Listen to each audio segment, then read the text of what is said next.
Once a couple was asked how they managed to stay together for 65 years, and their response was actually quite unique.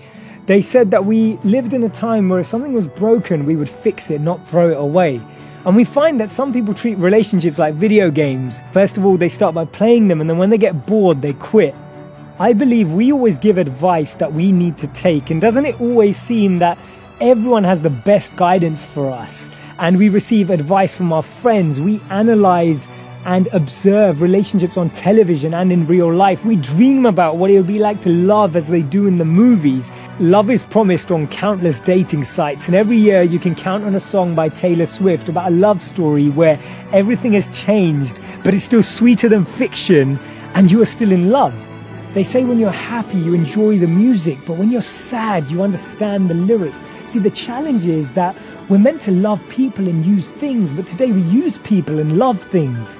The way we communicate says it all. We spend more time holding our phones than we hold each other. We ask Google more questions than we ask each other. A lot of problems in the world would disappear if we stopped talking about each other and started talking to each other. If we didn't just share all our issues with everyone but talked one-on-one, then we could actually strike up a connection, strike up a conversation, strike up a discussion, a dialogue that helps us solve the unsolvable problems, the challenges that we're dealing with on a daily basis. When you're young, you say, I love you because I need you. When you grow up, you realize I need you because I love you. And this is what happens when two people who understand themselves come together. They actually are able to enhance each other's potential. See, relationships are not about compromises. They're actually about empowering the other person to achieve their goals, helping them grow to become the individual they deserve to become, that they can become. And therefore, it's not about our selfish motives. It's not about what we want. Relationships are not about us.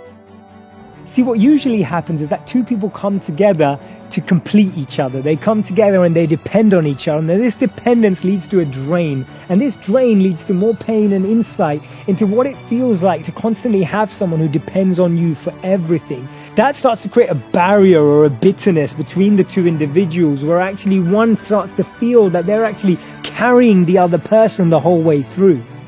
That's why we all need to find someone who makes us want to change our life and not just our relationship status. Finding someone that makes us want to be at our best. Finding someone that makes us question how we act and behave. Someone who makes us think about our widest possibilities. Someone who thinks about our greatest goals and dreams. Someone who inspires you. Someone who inspires you to make a difference in your life and the life of others. You need to go out and find them.